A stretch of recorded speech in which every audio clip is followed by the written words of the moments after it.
Hey guys, this is Wayside Ship, and this is my first video on YouTube. I'm aware that the background music is going to be really loud, so let me just turn it down a little. And alright, I hope sound level is fine.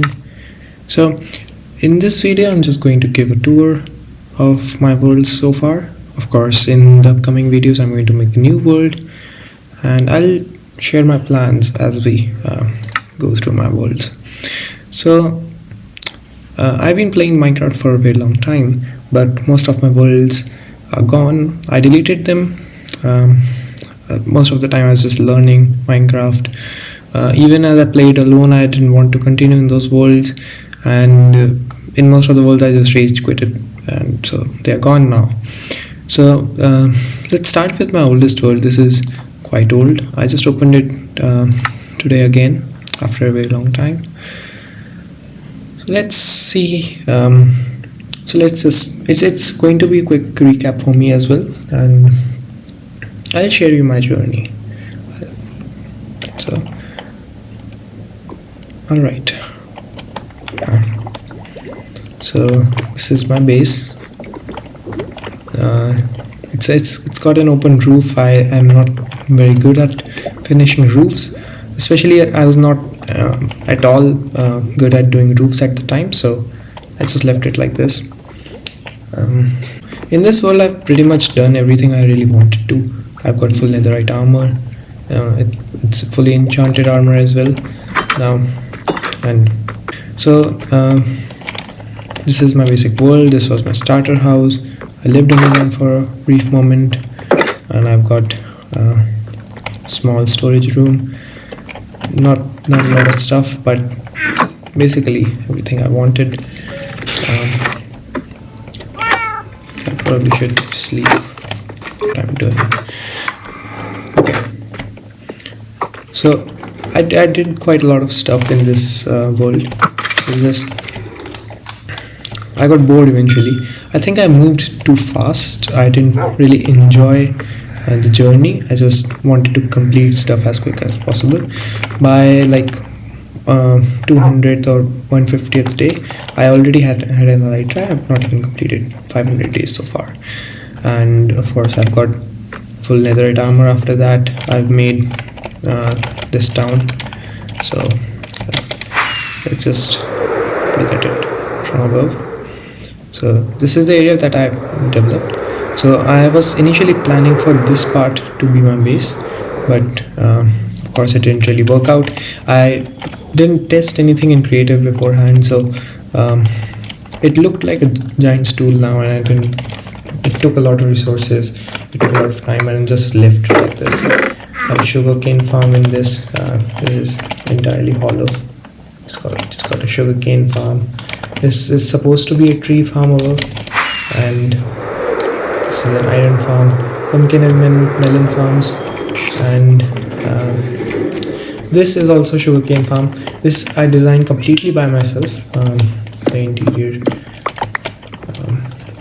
Let me show you. This. Okay, so it's quite simple. The sugarcane grows. When it reaches the observer, the piston fires, and hopefully some of it goes down in this hopper. And of course, there are multiple levels to it as well. So it goes on up, and this part is just 1/4, and there are four such sections of this farm. The sugarcane just collects here. I really built this to reduce lag in my world, because it just works on hoppers, pistons, and observers, and there's no minecart involved in it. This is an iron farm inspired by Wattles. So Wattles I took this design from a Wattles video, and that's basically it. I also brought home a lot of villagers, and this is a villager breeding area. So villagers breed here, and then they fall down in that room. Villagers fall down here. I give them their occupation So once the baby villagers have grown in this room, I just give them an occupation. If the traits are desirable, I shift them to the office area. It's a shifting is a very difficult task. It's not easy to work with the villagers, and so there are two types of offices. One is for the farmers. It's like a 4-story farming area, and it produces a lot of carrots, which I can sell back to the villagers in this corporate office, and I can get back some emeralds. Now these are the corporate offices. I think it was underground. Yeah, it's not.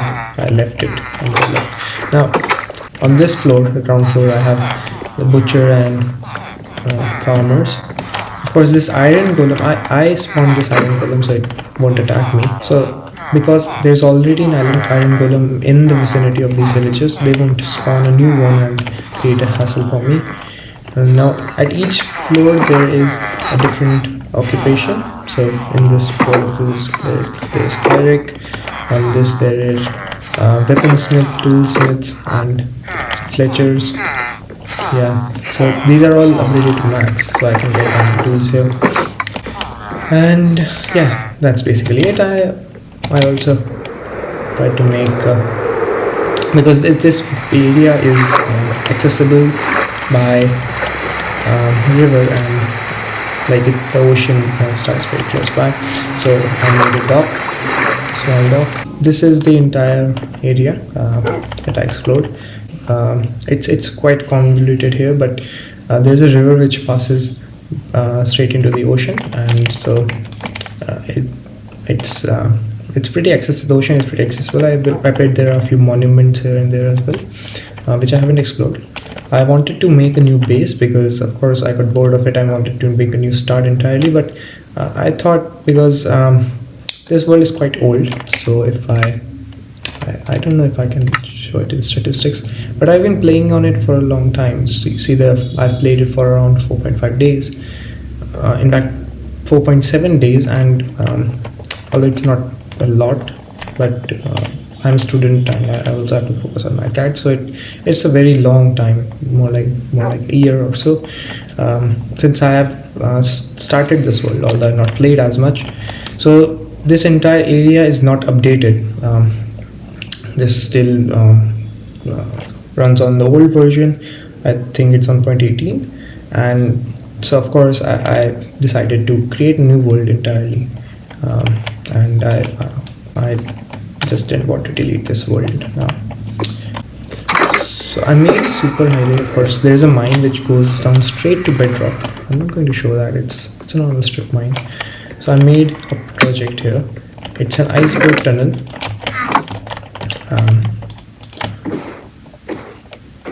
But the problem was that I made this after I had got an elytra, and of course there was no point of using this.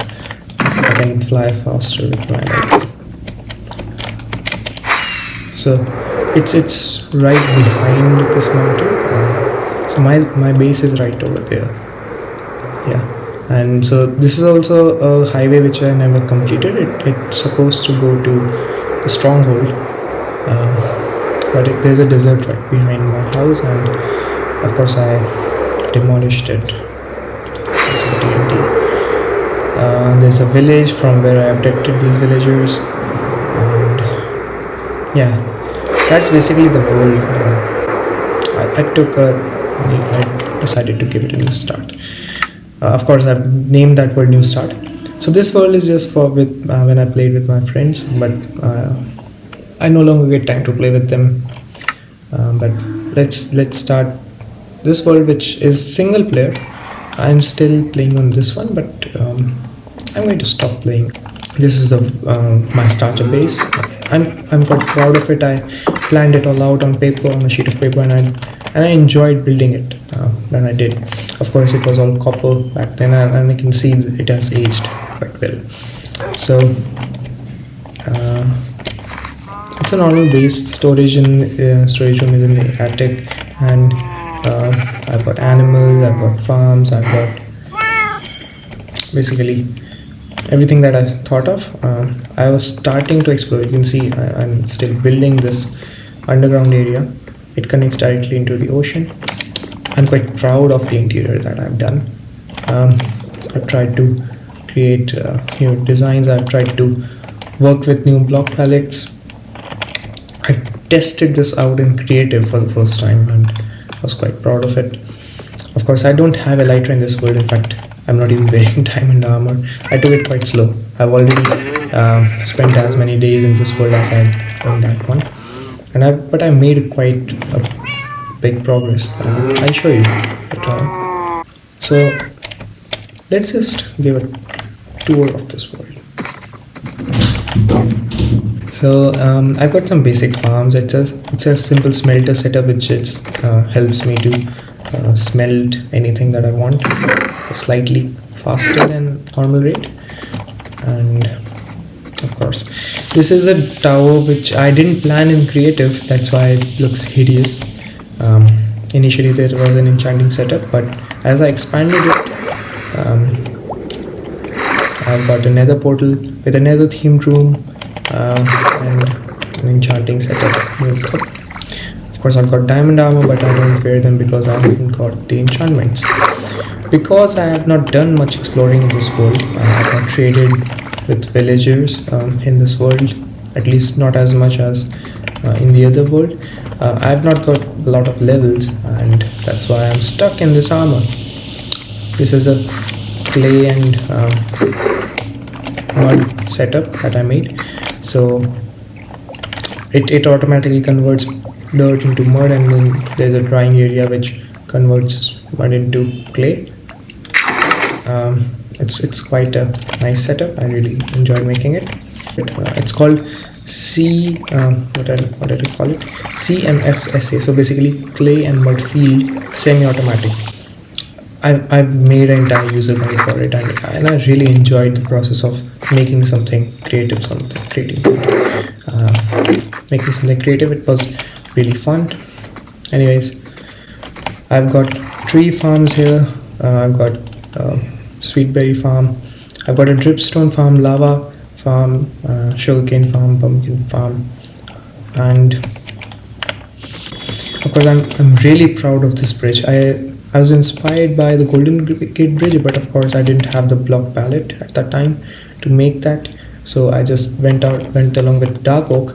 Dark oak was used to make this part of wood look more soaked, and spruce. Of course, I used copper for the roof to prevent from lightning strikes, and there's actually a lightning rod up there, which basically allows lightning to strike, but but this bridge is not burned down by that, thankfully. Now there's a big field. I really enjoyed making it, although it won't be completely harvested at any point of time. It's impractical because even if I played on this world for like more an year, 2 years, one harvest is going to go a long way.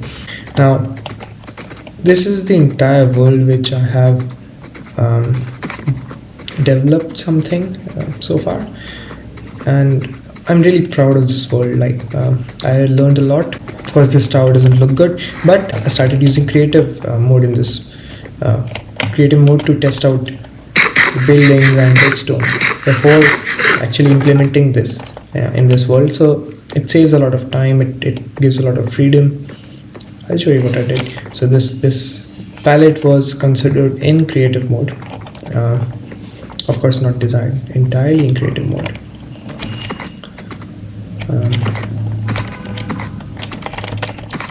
Okay, just so that I didn't build the entire thing in creative. I just took a look at the block palette, and yeah, so I just tried to visualize what was going to be, what kind of terracottas to use, what kind of concrete to use, what kind of block palette to use. I just tried everything out here, and of course this machine as well. I already had an existing drawing setup and I wanted to incorporate into it. The setup works fine as long as you don't go very fast. So if you start to go very fast, will just fail. Yeah, like that.